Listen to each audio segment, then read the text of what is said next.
Fam secure the 2-0. Back we go to the land of Dawn and Geek Fam against Evos. Welcome. Let's see land of Dawn.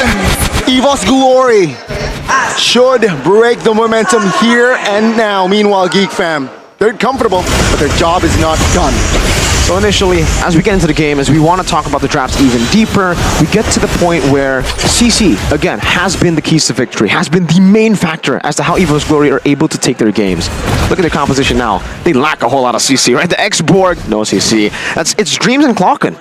That's the two CCs, and it's not even like big game-changing CCs that they've been able to utilize on the Minotaur, the Tig, the Edith, Master Assassin still for Chidera and Brands. That's my question then. How do they really create this big engage towards Geek Fam? Will they be banking on a clutch IMU, or will they have something else in their pocket? I think it's a mix of both, honestly. They want to use that IMU to steal away these Nether Realms, this Minotaur as well, with that Minion's Fury, but mainly how they're going to be able to look for these pickoffs is through that chip, that map control of his, where he can rotate across the map very, very fast, teleport, put that shortcut down, and then overwhelm Geek Fam with damage. It's kind of like what Geek Fam were doing to them with that Masha, with that composition earlier, but they had CC. That's the difference now. For Evos, they're just poking Geek Fam. Yeah, pokes are in the name of the game for Evos Glory, but they have to be weathering the first few minutes because from the looks of it, Geek Fam, they do also have that strong skirmishing power. When this Yuzong is online, the BDF can always ensure that you have a great opening, especially when you also have Beloyski with the Minotaur. That, you know, knockups will be insane for Evos to handle. Oh, it was already annoying earlier in game number 1 without the sprint. Now with the sprint, especially up against a Lancelot, the Cloud's already really, really good at dodging away from the Lancelot assassination. Geek Fam looks like they are down a level to Claw and Fluffy. Yeah, Falcon already level 4, and a boy still looking for that timing to pop that Nether Realm, perhaps assist them to collect that turtle. But no, it seems like both teams are taking their time here in that first mute take. They will re-engage soon, I think, because this turtle will be very, very important, especially in the early stages of the game. But Beloyski just being shadowed by Dreams, so Dreams just playing close proximity, but Annabelle. Change crowd control. Oh, good puncher. But Minion Fury actually connecting onto his Beloy. No fall of damage though. Now take a look at Brands and Dreams. They collapse onto his Beloy. He will fall first in this game, and Fluffy here will have some of Firag armor, but that's 1 for 0. I understand what Geek Fam were doing there. They didn't want to go for the turtle because they have an overwhelming advantage in the neutral objectives. But what Evos have is a very mobile, fast-clearing jungler. So they want to deny that off of him, that clear speed. But it was only given Evos a chance. Oh, neutral objective. It's messy. Clocken gets it. Luke very low, looking for an escape. Oh, Clocken secures that kill. Fluffy still survives. Beloyski now in the fray, but will not do business. It's again a favorable trade towards the White Tigers. Clocken with the clutch plays. The fangs are dull, but the claws are still sharp enough to be able to carry that fight and win the neutral contest against Geek Fam. Evos now online. Catastrophic for Geek Fam in the early game. 2,000 gold lead. Remember what we were talking about in the draft, Evos Glory. It's basically game 1, but riskier. They are doubling down on the early game. The fact that they have almost a 2,000 gold lead in the first 3 minutes, now this has to raise concerns within the team of Geek Fam. They need to be able to weather the storm, and technically they still have ways to do so. They have that Minion's Fury, very good disengage tool. They have a Nether Realm as well. So for Geek Fam, it's all about slowing the tempo down, but for Evos, it's about how to find ways to dive, to force this pace, this incredible pace onto Geek Fam. And Annabelle's really doing a good job in that jungle matchup. This is why the Lancelot, technically this is why Nolan and Ling was banned. They didn't expect the Lancelot, does a very similar job though.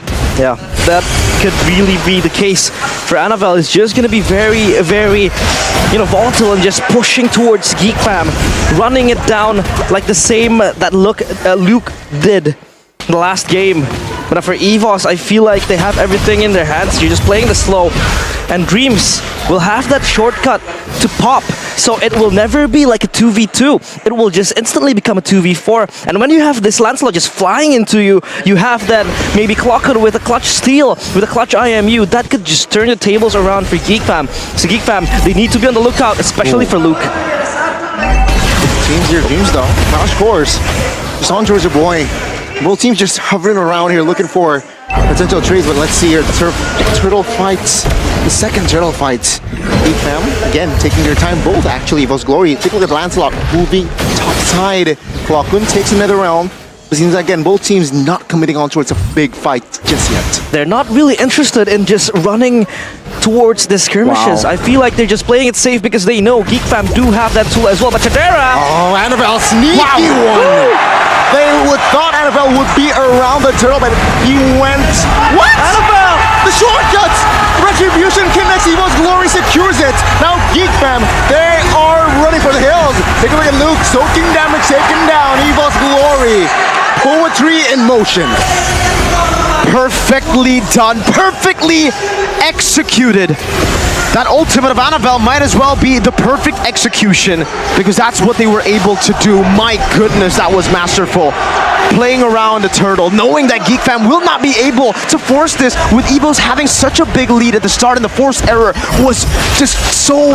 Oh my god, that was a nerdgasm for sure from Mirko, man. I was already like shaking my head during that play because it was just so good. They knew that they had a teleport. They knew that Geek fam cannot force the turtle, and they knew that if they kept on posturing aggressively, Geek fam would think that the Lancelot is around them. Yeah. They would completely forget that this Lancelot can take the shortcut. So can Brands. They get rid of Chadera, and then it's a man advantage 5v4 on top of the big level lead that Annabelle has, and he got the turtle. I don't know how he got the turtle, but he got the turtle. He was already ahead, but my god. Wow, Evos. It felt like Annabelle was playing Ling, the way that he was able to kill Chadera up top and then he just sprinted down bottom. But it's all, of course, due to the fact that they have the shortcut and that he was keeping it for that clutch moment to win the turtle battle. And now up 4-0 in the kills department. Now, Geek fam, how do they respond towards Evos' aggression?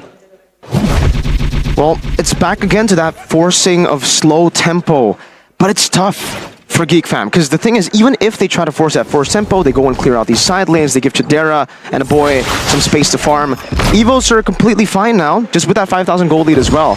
If both equally scale up to the 10th minute with this gold lead still being in favor of Evos, Evos will reach their mid-game power spike way faster than Geek fam will reach their power spike, and that'll end up with Evos being able to control the map even more. Remember, this is a chip. This is not a normal snowballing game. This is an Evos Glory full double down on an early game with a chip. The snowball might be a bit too tough for Geek fam to handle, but again, Geek fam, we've seen them pull off crazy miracle comebacks, and it will be the same here. They will need to do that. They need to find a miracle. All three. Last turtle here, right? 5,000 gold lead.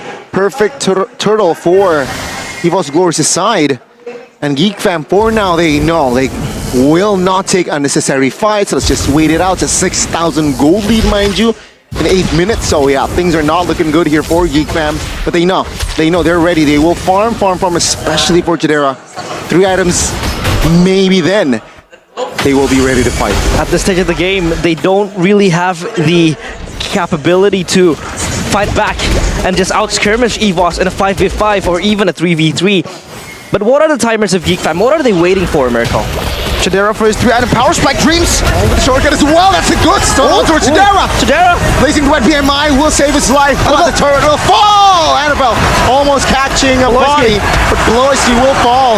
Now taking a look at the backside, it's actually Black Dragon form trying to distract. Wow. But 2 members are already down, and they will add 1 more. 3 members out. They either slow it down or try to match that fast pace, but if you do, the odds are against your favor. Evos, Annabelle's online, 14, 4 levels ahead of Ray. Yikes. Annabelle is just rolling with the snowbally lead that he has. He's just out jungling Ray, especially as a Lancelot. He's just playing it so swimmingly.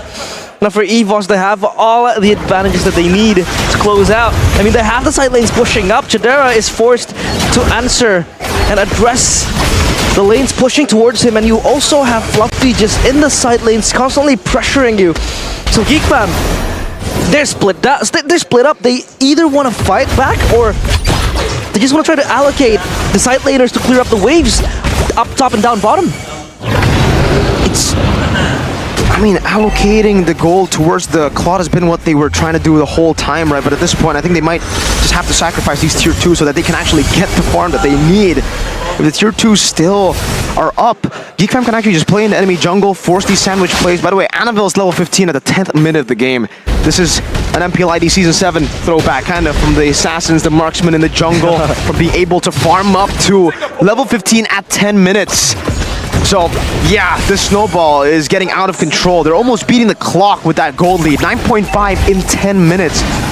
That'll mean that Geek Fam are going to be placed in a very similar position that they were able to force Evos on in Game 1.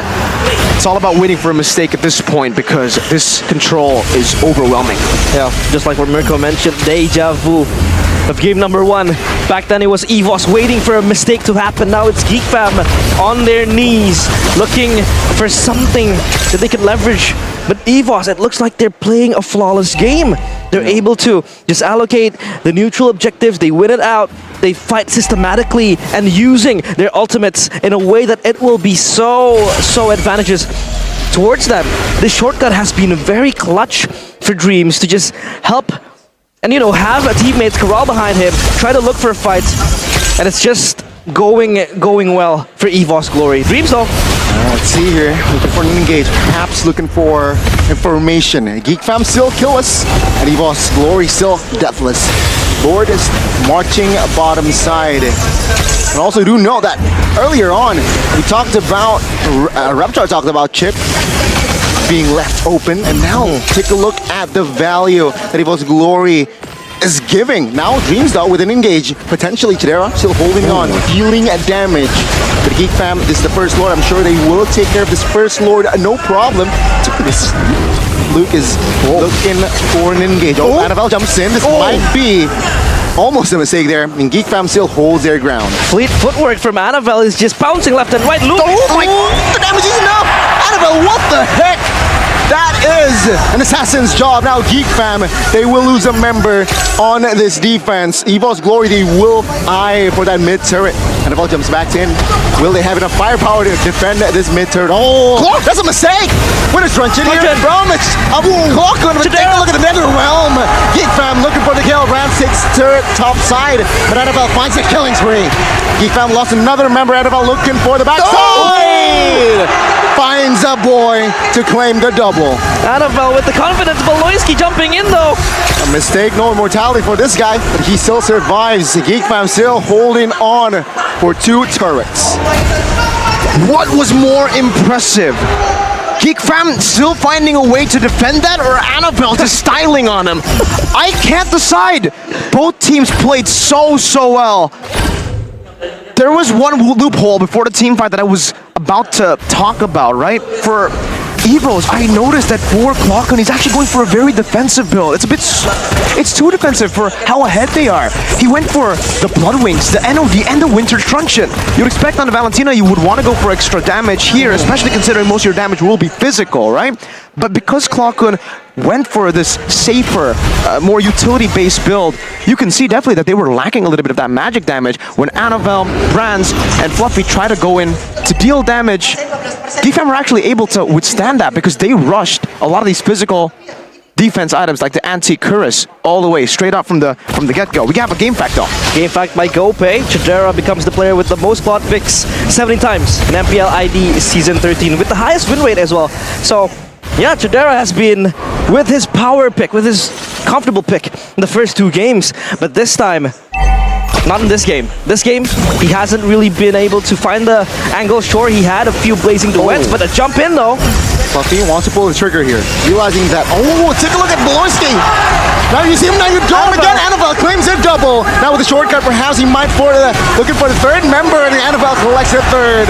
Brands now on the other side. Brand finds one, and Luke, one-man standing dragon against 5 white tigers. Overwhelmed, and Evos Glory will find glory in game number 2. With this, the series stands to 1-1. The White Tigers claw back, and they bite back the villains. The villains flawless no more, as Evos Glory take game number 2. We're all still tied up 1-1.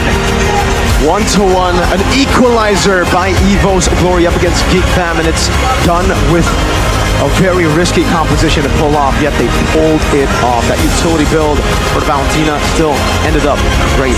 And actually in that team fight, that was probably the highest chance that Geek Fam had to actually turn things around. That was a winning nature already built.